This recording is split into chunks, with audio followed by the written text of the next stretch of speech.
Hello students, welcome back on Mohari Devi Tapadia Girls College YouTube channel.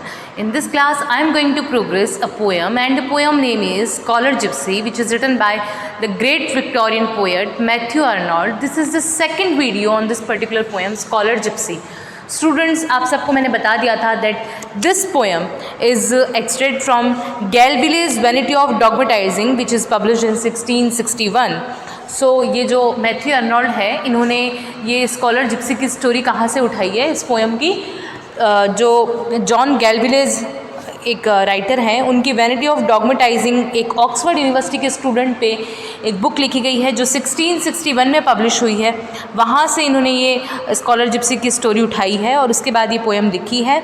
और scholar Gypsy आपको सबको पता है इसका मीनिंग क्या होता है। स्कॉलर जो होता है वो आप सब समझते हैं कि जैसे कोई भी स्कॉलर हो सकता है, अभी जिसको कुछ जो है यूनिवर्सिटी हो, कॉलेज हो, जो कुछ फैसिलिटीज़ देती है। जिप्सी एक ग्रुप है, ग्रुप ऑफ जो ऐसे लोग जो घुमक्कड़ लोग होते हैं, घुमक्कड़ प्रजाति के जो लोग होते हैं, जिनको आप बंजारे बोल सकते हैं। तो स्कॉलर जिप्सी एक ऐसे स्टूडेंट की, ऑक्सफोर्ड स्टूडेंट की स्टोरी है, 2 स्टूडेंट की, जो कि क्या है, जिन्होंने जिप्सी ज्वाइन कर लिया। और जिप्सी ज्वाइन करने के बाद उन्होंने एक तरह से फ्रीडम पे उनका फोकस रहा कि ये जिप्सी जो लोग हैं वो कैसे फ्री रहते हैं और इनकी लाइफ में कितनी लिबर्टी है। तो इन्होंने जिप्सी ज्वाइन करके उनसे जो भी उनके ट्रेड्स हैं सब कुछ सीख लिया।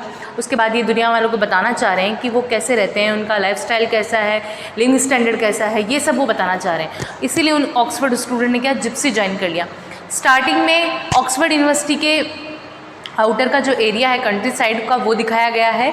और वहाँ पे जो है ये दिखाया गया है कि जैसे कोई स्पीकर जो है वो शेपर्ड को बोल रहा है, go for they call you shepherd from the hill, कि तुम जाओ हिल पे, वहाँ पे तुम्हें हो सकता है कुछ जो है भेड़ें आवाज़ लगा रही है, उनको अनटाई कर दो, उनको खोल दो। मतलब वहाँ से हिल से जो आवाज़ आ रही है कुछ, और वो शायद भेड़ों की आवाज़ है, उनको अनटाई कर दो। उनको मतलब उनकी जो वॉल्टेड कोर्ट्स है, उनकी जो दीवार है, बाउंड्री बनी हुई है, वहाँ से उनको अनटाई करो, उनको खाने पीने दो, उनको चरने दो। घास बड़ी बड़ी होए उससे पहले उनको चरने दो। उसके बाद उन्होंने एकदम से शाम का टाइम दिखा दिया। But when the fields are still, जब फील्ड्स स्टिल होते हैं तब वहाँ पे and the tired man and dogs all gone to rest, जब थका हुआ इंसान और डॉग्स मतलब कोई भी एनिमल जब अपने रेस्ट के लिए अपने जगह पर जा रहे होते हैं। And only the white sheep are some time seen, सिर्फ कई बार वाइट शीप ही देखने को मिलती है जब फील्ड्स जो है एकदम सूने पड़े हुए होते हैं तब। Cross and recross the strip of moon blanched green come shepherd and again renew the quest. और ये जो शीप है ये क्रॉस और रिक्रॉस एक जिगजैग वे में आती जाती रहती है। और उसके बाद वो बता रहे हैं कि come shepherd and again renew the quest, shepherd तुम आओ और अपना जो क्वेश्चन है, मतलब जब तुम सोच रहे हो कि ये लिबर्टी कैसे मिले या जिप्सीज है कैसे रहते हैं, वो तुम अपना स्टार्ट करो, है ना, रिन्यू करना शुरू करो। फिर अभी मैंने आपके सामने ये सेकंड स्टेंजा लिखा हुआ है, इसको आप देखें। Here where the reaper was at work of late, in this high field's dark corner where he leaves his coat, his basket and his earthen curse, and in the sun all morning bends the shaven, then here at noon comes back his stores to use. Here will I sit and wait, while to my ear from uplands far away, the bleating of the folded flocks inborn with distant carries of reaper in the corn, all the live murmur of a summer's day. So student, ये this is the second stanza of the poem scholar Gypsy. ये second stanza है scholar Gypsy का। यहाँ जो है एक तरह से बोल सकते हैं आप कि मे बी एक कोई रीपर है जो हमारे शेपर्ड का फ्रेंड है, कंपेनियन है, उसको हो सकता है उसके साथ जो है जिप्सी में ज्वाइन करना हो, तो वो अपने फ्रेंड का, शेपर्ड अपने फ्रेंड का वेट कर रहा है, जो रीपर है शायद उसका वेट कर रहा है कि वो कब फ्री हो अपने काम से और कब वो उसके साथ जाए। तो यहाँ पूरी एक रीपर की स्टोरी बताई हुई है। Here where the reaper was at work of late, कि यहाँ पे एक रीपर है, वर्क अपने वर्क पे है, काम पे है, of late in this high fields dark corner, वो इस हाई फील्ड में डार्क कॉर्नर में बैठा हुआ है। और where he leaves his coat, his basket and his earthen cruse, वहाँ उसने अपना कोट, अपना बास्केट और अपना अर्थन कर्ज, मतलब एक बोल सकते हैं कि मिट्टी का घड़ा पानी से भरा हुआ, तो उसके जो भी सामान थे खाने पीने के या उसके कपड़े थे। देखो कोई भी रीपर होगा, रीपर आप सब समझते हैं, जो हार्वेस्ट को काटने वाला होता है उसे रीपर कहते हैं।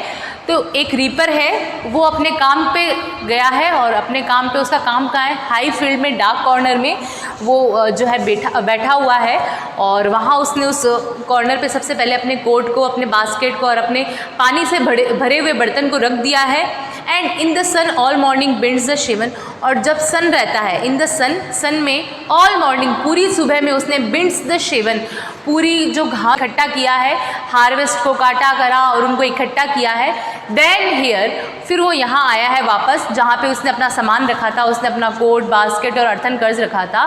Then here at noon comes, noon के टाइम में, दोपहर के टाइम में वो अपने उसी जगह पर आ गया जहाँ उसने अपना सामान रखा था।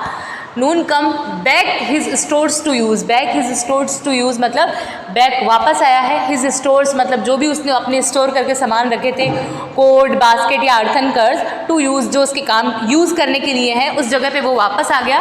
Here will I sit and wait, और वहाँ पे फिर मैं भी बैठ गया और मैंने वेट किया। While to my ear from upland far away, इतने में ही मुझे कुछ आवाज़ सुनाई दी, अपलैंड फार अवे, बहुत दूर से, अपलैंड से, the bleating of the folded flocks is borne, और वो आवाज़ शायद किसकी थी, फ्लॉक्स जो झुंड में रहने वाली भेड़ें हैं उनकी आवाज़ थी। द ब्लीटिंग, ब्लीट करती हुई, the bleating of the folded, जब शीप जो बोलती है उसको ब्लीट करना बोलते हैं, तो the bleating of the folded flocks is borne, वो आवाज़ शायद जो है शीप्स की थी।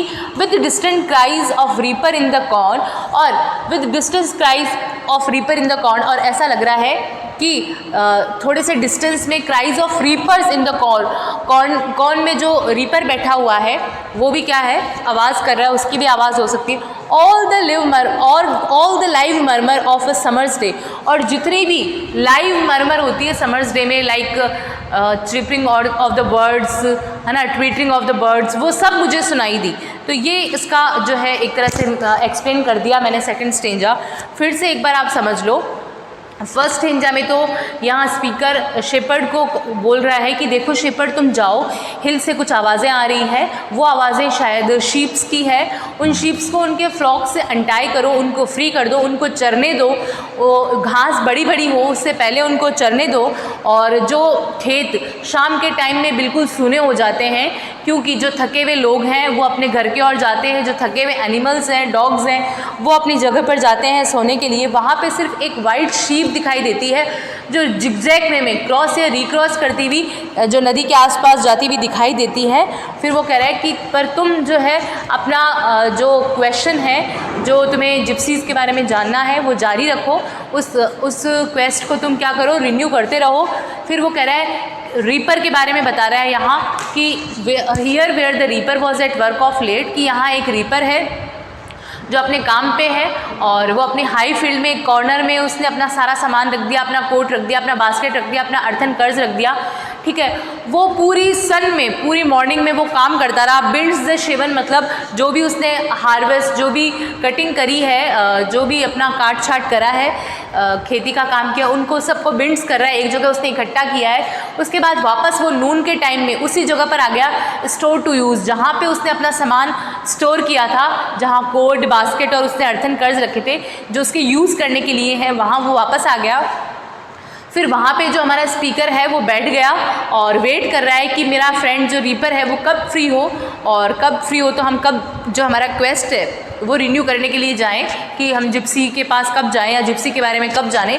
तो यहाँ पे स्पीकर वेट कर रहा है रीपर का, और जब वो वेट कर रहा है तो उसे कानों में कुछ आवाज़ सुनाई दी जो बहुत दूर से आ रही है, और वो आवाज़ किसकी हो सकती है, फोल्डेड फ्लॉक्स इन बॉर्न, जो शीप्स होती है उनकी ब्लीटिंग की आवाज़ हो सकती है।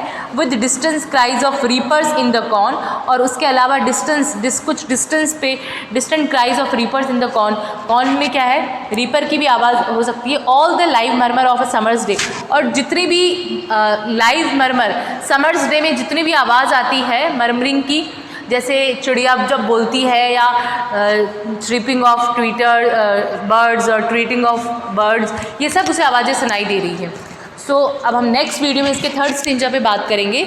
ये पोएम के आप सारे स्टेंजास पढ़ेंगे तो ही आपको पोएम समझ में आने वाली कि एक्चुअल में स्कॉलर जिप्सी पोएम क्या है, या मैथ्यू अर्नोल्ड इसमें क्या हमें बताना चाह रहे हैं, या स्कॉलर जिप्सी का क्या मीनिंग है। ये तभी समझ में आएगा जब आपकी पोएम जो है आधी हो जाएगी तब आपको इसकी थीम समझ में आने लगेगी। अभी तो 2 स्टेंजा दोनों ही आपको बिल्कुल अलग अलग लग रहे होंगे, पर आप पोएम को देखते रहें, वीडियो को देखते रहें कंटिन्यू, तभी आपको समझ में आएगी। Thank you.